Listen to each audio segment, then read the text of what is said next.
Maksud sadayana dina dinten ieu kelompok hiji pada dipanggil salah sahiji guru nu diwawancara kantos geografina.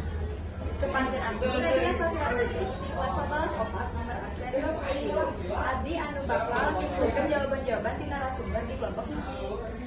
Tepangkeun abdi Nasa Salsabila di kelas 11 opat nomor absen 28. Abdi salaku penerjemah video di kelompok hiji.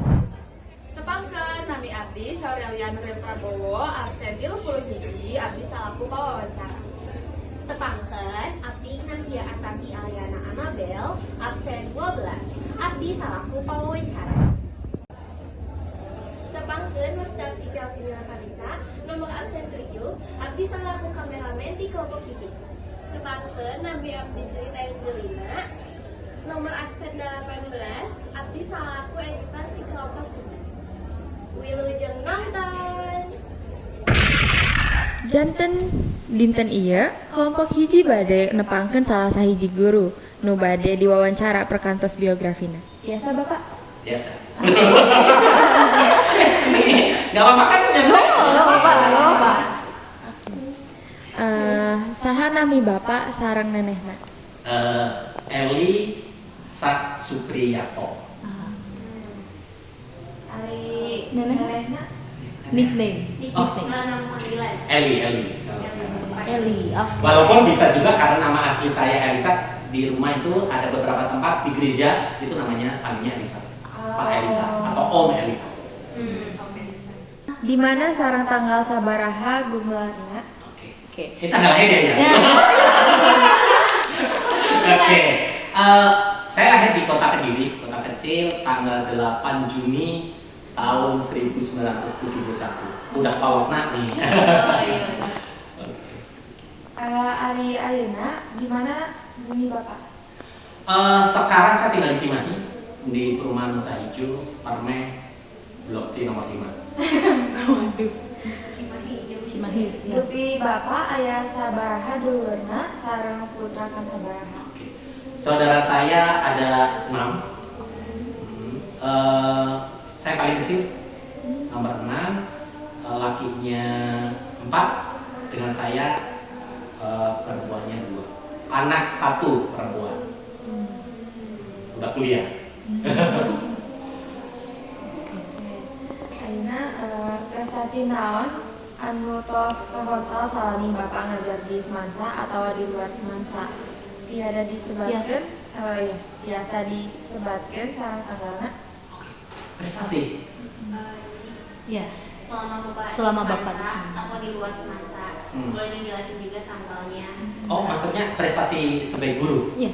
Sebetulnya secara prestasi sebagai guru, ya nggak dalam artian nggak menonjol lalu ikut suatu perlombaan dan sebagainya. Cuma sebenarnya saya masuk tim di Kementerian Agama, terutama saya agama Kristen, di bidang Kristen sebetulnya masuk di pusat juga untuk bagian konten, dalam artian menganalisis konten-konten muatan isi daripada pendidikan agama Kristen. Cuma memang secara pribadi saya tidak ambil, dan sebetulnya saya calon pengawas, cuma saya juga udah nggak ambil karena sudah merasa kolotan dan udah cukup lah sebagai guru. Itu kalau tanggal sebenarnya tahun 2018 Oktober saya harusnya ke Jakarta. Mungkin maybe bisa ninggalin SMA 8 atau PN 1, lalu saya harus icas di kementerian di Jakarta. Cuma saya nggak ambil. Itu aja saya dari prestasi. Sebab memang nggak pernah. Memang saya suka nyusun materi aja sih dalam materi lingkup mata pelajaran yang saya ampu. Dalam artian kalau lomba mau ikut, guru teladan enggak. Tapi dalam pengertian kalau tim dan sebagainya itu mungkin bisa aja, bisa prestasi bisa tidak sih sebetulnya. Gitu aja. Di mana Bapak diajar di SD nabi ke kuliah? Saya SD di Jawa Timur, SD Paron 1 itu di Jawa Timur di Kabupaten Kediri, SMP SMB Kartika Chandra Kirana itu di Kota Kediri. Terus selalu saya bukan SMA, saya di PGAK kayak SPG gitu, zaman dulu tuh ada, dari SMP itu langsung ke pendidikan guru. Terus di Kediri juga, lalu saya kuliah di Solo di Surakarta di S1, Sekolah Tinggi Teologi Surakarta, lalu saya ambil S2 di Sekolah Tinggi Teologi Baptis. S2-nya di Bandung. Itu aja. Oke. Jurusan naon anu Bapak pilih dina kuliah sareng alasanna? Alasannya saya ngambilnya pendidikan agama Kristen seperti kayak PAI. Bahkan saya tadi langsung stepnya dari SMP udah langsung ke sekolah pendidikan guru agama Kristen, tapi untuk SD itu kayak SPG. Langsung juga kayak di apa ya, di UIN lah kayak gitu. Kayak ya Pak Asep lah, Pak Asep, karena itu kayak gitu, tracknya kayak gitu. Pak Usna kayak gitu lah, kayak gitu. Sampai ngambil masternya juga pendidikan, tapi konsentrasinya juga pendidikan.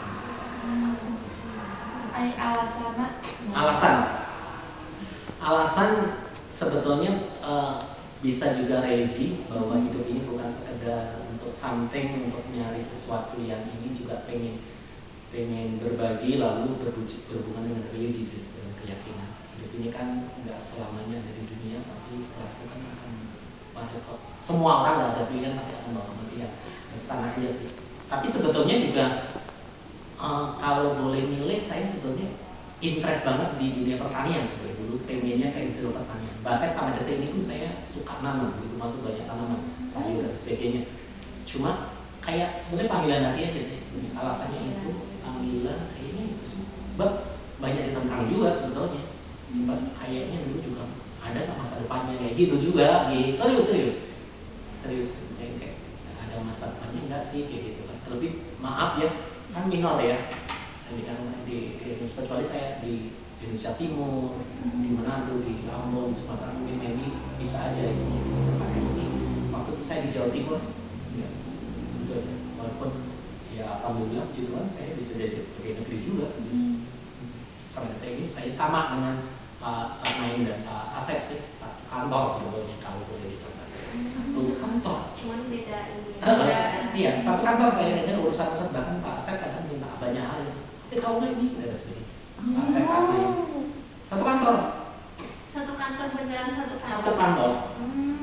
Satu kantor. Dalam kan Pak Asep di sini kan cuma menyelenggarakan, melaksanakan tugas kan beda instansi kan. Pendidikan dia Kementerian Agama. Malah Pak Asep nanti jadi pengawas guru agama Muslim. Tinggal nunggu SK. Saya tidak ada di sini. Oke, apa lagi? Oke, lanjut ya. Naon artikan Kang anyarna Bapak? Ya, pelajaran yang Bapak lalui sebelum jadi guru. Jadi baru banget di kuliah. Pelajaran ini berbicara value kehidupan atau pelajaran akademik di kuliah. Ya, sebelum jadi guru kan kuliah dulu Bapak. Nah, kuliahnya itu pelajarannya apa aja yang Bapak ambil? Kan Bapak S2. Ya, S2 itu apa, ngapain aja? Saya terakhir ambil S2 itu di Master Pendidikan, konsentrasinya di pendidikan agama Kristen pastinya.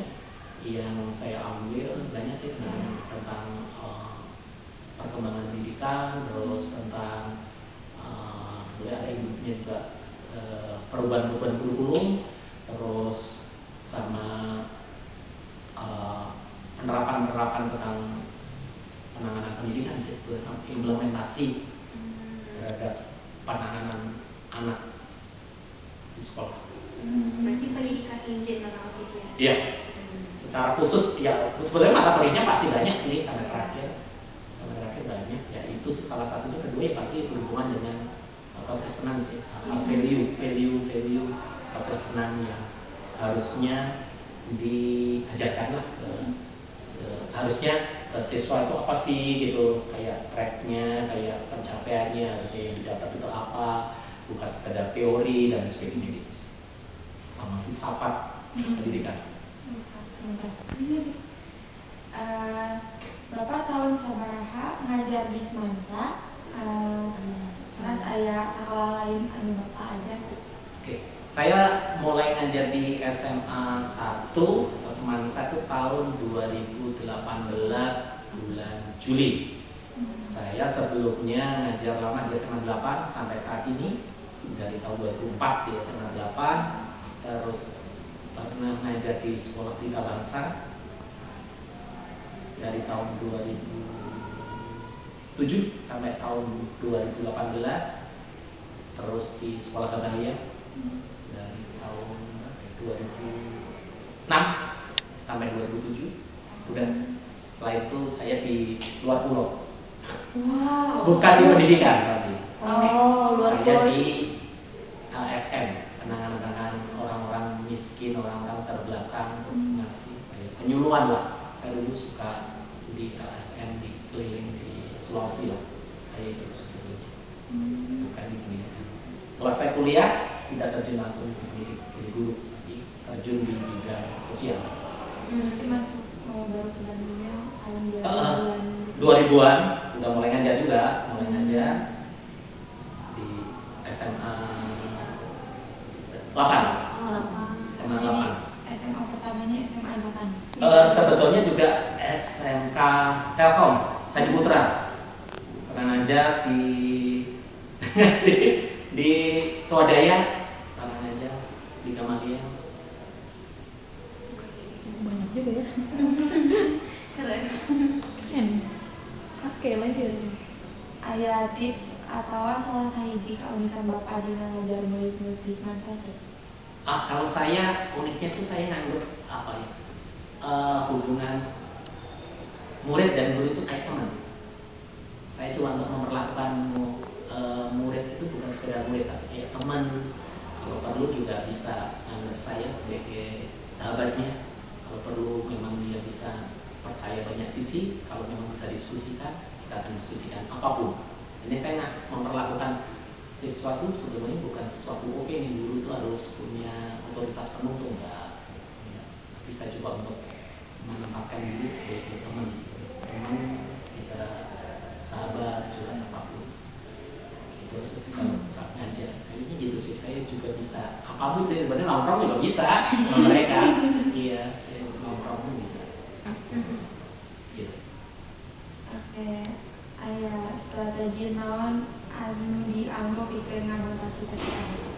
Strategi untuk mencapai cita-cita saya. Iya. Strategi.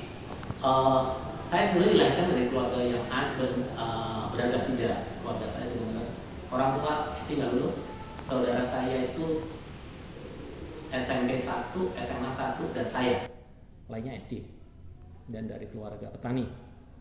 Kalau saya nggak punya kerja keras dan hati yang kuat untuk maju terutama dalam pendidikan, nggak sampai detik ini saya bisa sampai S2. Jadinya sebetulnya strategi ya kerja keras. Kan berbicara Fred Philip apa ya, keberuntungan di keluarga kecil saya. Orang tua bukan dari orang kaya bisa ngasih fasilitas apapun, tapi ya saya kerja keras. Jadi sebenarnya banyak sisi kehidupan saya yang mungkin orang lain belum tentu tahu apa yang saya kerjakan mungkin 30 tahun yang lalu ya. Nah, kayak contohnya saya pernah jadi pembantu sambil kuliah tapi saya kerja jadi pembantu laki-laki, bantu di orang itu ngerjain apa-apa dan tinggal di situ. Kayak gitu. SMA untuk nambahin uang sekolah ngamen. Ya jangan lihat saya sekarang. Ya itu tadi. Kalau kamu kerja keras, saya yakin kalau kita kerja hard work itu pasti akan nyampe apa ini. Itu aja. Walaupun kita nggak pintar, tapi kalau kita mau kerja keras pasti akan nyampe apa yang kita ingin capai. Kalau saya, ya, kerja keras tidak punya hasil. Benar. Betul kan? Benar. Apa lagi? Pataran sama dilanjut ke Oke. Iga. Enggak. Oke. Mungkin kita lanjut ke pertanyaan selanjutnya. Oke. Prestasi naon anu tos didamel Bapak dugi ka ayeuna? Prestasi dari SD, SMP, SMA, Ya. kuliah. Oke. Kalau tadi kan Oke. kuliah jadi guru. Ya. Oke, SD sebenarnya saya bukan orang pintar sebetulnya. Saya bisa baca tuh kelas 3 kalau nggak kelas 4 SD baru bisa baca. Oke. Tapi akhirnya bisa. Dan ketika itu memang akhirnya punya niat hati untuk kerja keras. Saya SD nggak menonjol banget lah. Saya cuma bisa matematika bagus. matematika bagus. Plus saya saya suka nari. Nari dance gitu. Kalau bukan tradisional. Oh, Saya suka nari SD itu di kolosal kalau ada bupati datang lalu di stadion lapang gitu, kolosal ya tahu ya, udah lumping kayak apa kayak gitu. Saya SD itu sudah kayak gitu sampai SMP masih nari. Sampai nari itu prestasi seni, lalu SMP mulai kelihatan prestasi ya, masih bisa 10 besar lah SMP. SMA PGA saya bisa top 3, terus kuliah cum laude. Wow. SMA plus lulus tercepat paling cepat. Jadi di angkatan itu saya paling cepat. Ya, karena ngerasa nggak punya duit, jadinya harus kerja keras cepat, ya kan, kerjanya di perpus gitu. Terus S2 juga masih cum laude sih. S2. Gitu. Oh. S2 cum laude. Ya, Berarti itu aja. lulusnya Bapak berapa tahun itu? Apanya? Paling cepat itu. Kalau di kuliah saya nggak pernah akselerasi sih. Cuma kalau di kuliah itu harusnya 4,5 atau 5 tahun saya harusnya bisa selesai. Zaman itu ya, zaman bahola kawakan ini, seharusnya saya bisa 3,5 sih. Tapi akhirnya karena regulasi itu harus ada ujian negara bareng, saya harus nunggu itu bisa 1 semester. Saya 3,5 udah beres, skripsi dan sebagainya. Saya nunggu setengah tahun untuk ikut ujian bersama. Saya ikut ujian negaranya, ikut kakak kelas. Jadi saya adik kelas angkatan bawah, tapi ikut join yang kakak kelas itu kuliah, dan skripsi terbaik dan cum laude sih waktu itu. Skripsi terbaik. Kuliah, Ya. apa lagi? Naon cita-cita Bapak satu acan jadi guru? Cita-cita saya kalau nggak jadi guru, Ya. boleh berapa cita-cita nih? Bebas. Sebutin aja apa yang Oke, Bapak aku agak split ya antara bidang eksak sama sosial. Iya. Tadi alas. Kalau eksak saya pengen jadi dokter, plus sama ahli pertanian, 2 itu. Kenapa? Ya tadi panggilan hati untuk berguna buat orang lain secara itu. Plus duitnya banyak. Kalau sosial saya auditing, kayak di SPAN, di keuangan ya gitu. Jadi itu sebetulnya. Saya prinsip apa saja yang kalau saya mau kerja keras saya bisa. Jadi makanya saya nggak peduli IPA IPS. Jadi kalau apapun ya udah saya kejar gitu. Saya sebab prinsipnya gitu. Jadi apapun kalau saya mau kerja keras dan mau belajar pasti bisa. Itu aja kalau nggak jadi guru. Gitu. Walaupun bisa aja sih kalaupun jadi apapun, kalau itu pasti dosen sih. dosen.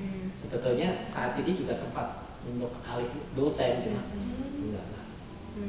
Pengen tetap jadi guru aja. Sebetulnya ada kesempatan untuk alih dosen, cuma nggak saya ambil juga, udah rasa kalau kan udah cukup, ntar lagi pensiun juga kan. Gitu. Nggak lama sih, bareng lah sama 2 anak. Oke. Terus aya quotes atau moto sehari-hari nu bade Bapak sebutkan? Moto ya, Iya. moto Iya. atau prinsip yang saya pegang. Kerja keras biar ada hasil, takut akan Tuhan. Iya betul. Takut akan Tuhan. Jadi kayak apa ya, berarti takwa lah ya. Itu sih, takut akan Tuhan, pasti Tuhan akan berkati dan menolong. Maksudnya mendahulukan Tuhan. Kalau di saya tuh cari dulu kerajaan surga, maksudnya cari dulu Tuhan, semuanya akan ditambahkan dalam hidupanmu. Nanti dulu religi. Sebab orang yang punya religi bagus tuh punya ketenangan. Dan orang yang tenang tuh pasti akan bisa melakukan step demi step. Entah itu belajar, entah itu beribadah apapun. Iya, orang yang suka anggap aja sholat itu biasanya punya ketenangan. Jadi tidak akan panik. Dia tahu prinsip, doa, kalau saya kan kayak gitu. Jadi kayak gitu. Walaupun kadang bisa diperhadapkan waktu kuliah tuh materi banyak, saya kadang bingung, belajar apa nih? Tapi karena tenang, jadi takut akan Tuhan. Tuhan, tolong dong. Apa ya yang saya pelajari? Dengan gaya saya tuh gitu sambil buka-buka materi, ya udah akhirnya baca-baca, ternyata yang keluar itu ini bisa kayak gitu. Kalau saya nih, itu prinsip saya. Nih, itu kerja keras, berhasil lama. Ya dulu Tuhan. Tuhan yang punya segalanya kan. Kalau kita dekat sama Dia, masa sih nggak dikasih kan? Iya betul. Ada ilmu apa? Kalau di saya takut ada Tuhan, permulaan pengetahuan segala sesuatu. Gitu. Oke. keren banget. Ya lanjut ya. Dupi Bapak kantos ngalaman tantangan kehidupan naon wae. Tiasa diceritakan sareng tantangan dina dunia pendidikan oge. Oke, tantangan kehidupan. Iya. Secara pribadi, pertama saya dilahirkan bukan dari keluarga yang ada. Saya bisa nyampe saat ini tadi kerja keras dan kemauan, tahan banting, pantang menyerah, apapun dikerjain. Ini tantangan kehidupan ya dalam hidup ini. Istilahnya gini, apapun kalau kita mau kerja keras, mau berusaha itu pasti kita akan mencapai. Jadi apapun tantangan dalam hidup ini. Makanya nggak ada istilah kita putus asa lalu gantung diri sebetulnya kalau istilah saya. Apapun lah, entah kita mungkin nggak punya kemampuan pintar, tapi kalau kita mau kerja keras dan sebagainya, kita akan mencapai apa yang kita rindukan kok. Itu yang tentang hidup ya. Jangan pernah mencoba dan coba terus lakuin. Kalau sekali gagal, 2 kali, 3 kali coba kalau memang sampai kita memang bisa mencapai apa yang kita rindukan dan kita ingin capai dalam hidup ini. Ini pasti itu yang dalam hidup saya sampai saat ini. Terus tantangan pendidikan. Oke, saya juga sudah lama ngajar. Memang tantangan pendidikan itu beda generasi beda. Kalau dulu itu anak itu nggak ngeluhan kalau dikasih apapun. Tapi kalau untuk generasi sekarang kadang agak ngeluh. Nggak semua. Pak terlalu banyak nih dan sebagainya. Karena memang eranya saya ini sudah muda. Walaupun seharusnya itu nggak terjadi buat pelajar. Jangan sampai karena sudah muda merasa pengennya di dalam pendidikan juga pengen serba muda. Ada tuh akan membunuh dia. Sebab nanti setelah apapun, selesai kuliah tuh yang dihadapi hidup ini tuh keras gitu loh. Sama-sama lulusan, sama pintar aja di perusahaan bisa aja saling hajar kan, saling ya bersaing kan. Hidup ini kan tantangannya begitu keras gitu. Jadi kalian kadang pelajar sekarang ini pendidikan. Kedua, kalau tantangan pendidikan anak sekarang nggak semua sih ya, respeknya kurang ya. Dulu itu mungkin 10 tahun yang lalu tuh rasanya oke lah. Walaupun maaf di negeri, saya lama di swasta. Di negeri tuh ya memang salaman nyium tangan, tapi mungkin cuma sekedar sorry, formalitas, tapi nggak dari hati. Beda kok orangnya. Walaupun nggak semua ya, ini nggak ngejudge ya, nggak semua. Ada anak-anak yang begitu. Dan menurut saya itu anak sekarang kurang mau tahan banting dan mau beriman. Kalau saya rasa mungkin bisa di cross check ke guru lain, misalkan menurut saya itu. Saya di yang simbol kecil aja gitu kan. Kalau dikasih tugas agak terlalu banyak, ini banyak. Walaupun memang pendidikan sekarang sama 10 tahun dulu tuh beda banget, memang beda. Itu aja sih tentang pendidikan kalau yang saya. Oke.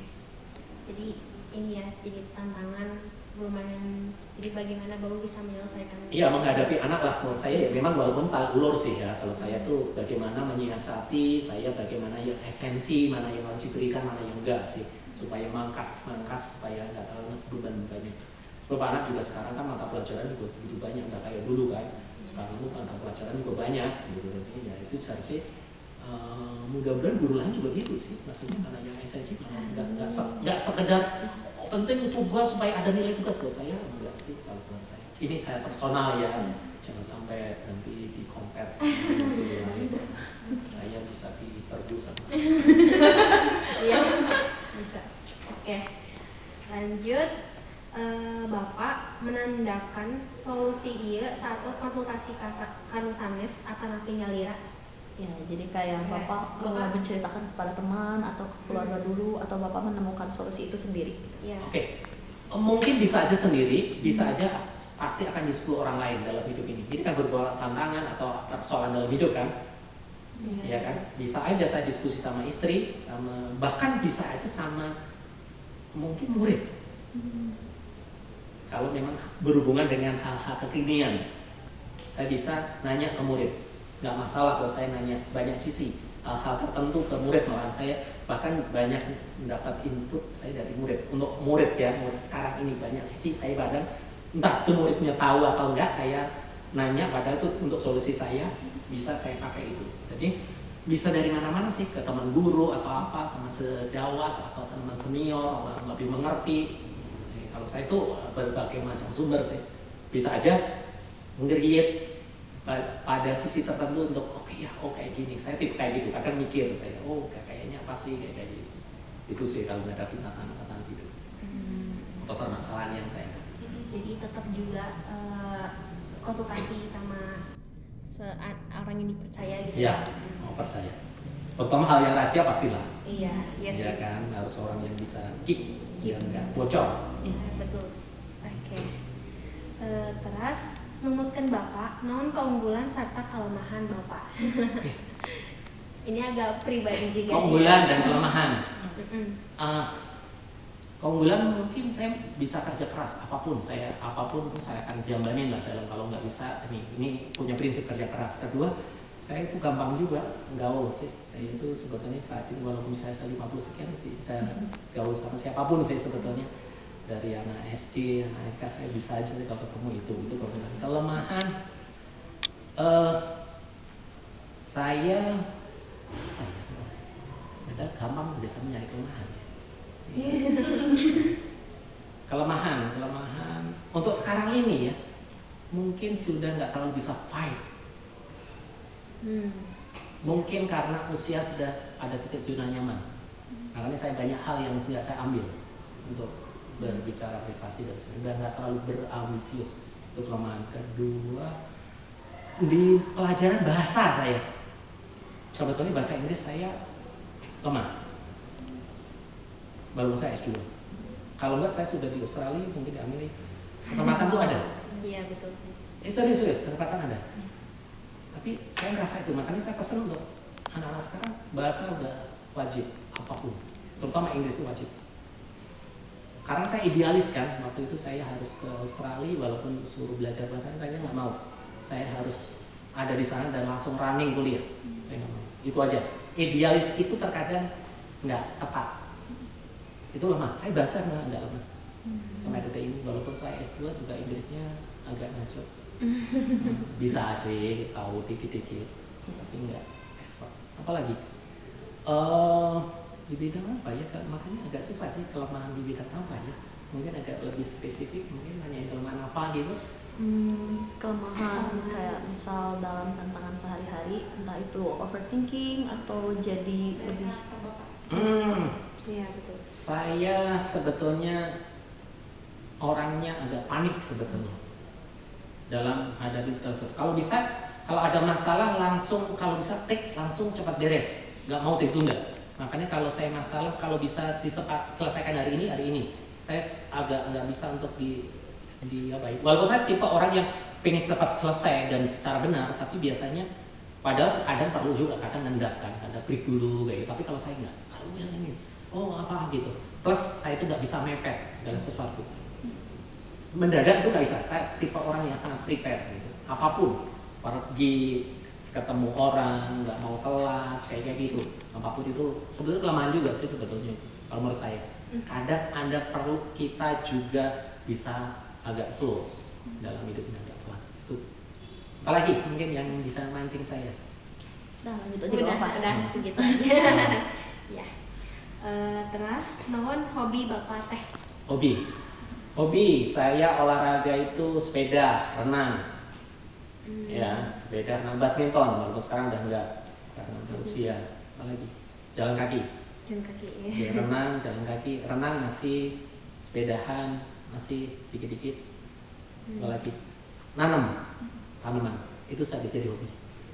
Tanaman apapun, terutama sayur-sayuran saya. Berkebun gitu. Berkebun. Oke. Terus saha tokoh idola Bapak? Tokoh idola. Luar negeri, dalam negeri? Bebas. Bebas, boleh dalam. Oke, kalau tokoh idola saya suka Khairil Tanjung. Tahu ya Khairil Tanjung yang punya Trans Studio, Bank Mega dan sebagainya. Dari keluarga yang sederhana. Plus sebetulnya dia bukan dari, tapi prinsip-prinsip hidupnya luar biasa. Ya kan? Anak singkong, saya bahkan baca bukunya. Saya explore bahkan bukunya untuk tugas saya kuliah, S2 bahkan bukunya. Itu aja sih tokoh. Tokoh nasional itu. Kalau tokoh luar negeri ya tokoh Pahit, tahu kan? luar negeri Ustaz. Yang Afrika. Yang Afrika. Siapa namanya Pak? Aduh siapa ya, aku lupa ya. Yang kulit itu perbedaan kulit hitam putih. Aduh ya Tuhan, kenapa lupa ya? Tahu deh. Iya, Kayaknya aku tahu tahu. kan? Itu udah meninggal sih. Itu yang kesamaan ras. Iya. Kalau coba cari tahu. Itu. Ya. Udah. Udah. Banyak sih tapi ya udah. Kalau lama nanti kalau saya. Kalau satu terakhir nih. Ya, ini yang terakhir. Iya. Ya, yang terakhir banget nih. Numutkan Bapak naon makna hidup. Makna hidup Makna hidup Bapak secara pribadi. secara pribadi dari 59 tahun ya? 60 tahun sudah melewati berbagai macam Makna hidup. hidup. Hidup itu perjuangan. Hidup itu harus berguna buat orang lain dan membawa dampak ke orang lain. Dampak positif. Rasanya. Hidup itu perjuangan. Dan harus lewati proses. Jadi prinsipnya tuh hidup tuh nggak mungkin proses, nggak bisa nggak tidak melewati proses. Itu pasti. Apapun nggak bisa loncat. Ketika kita nggak bisa melewati proses itu akan diulang, akan diremet, pasti akan lewati proses itu. Iya kan? Ya hidup itu belajar terus. TK, SD mungkin bisa akselerasi, tapi tetap aja mapelnya itu harus dilewati. Dan lu harus berjuang lewatin semua.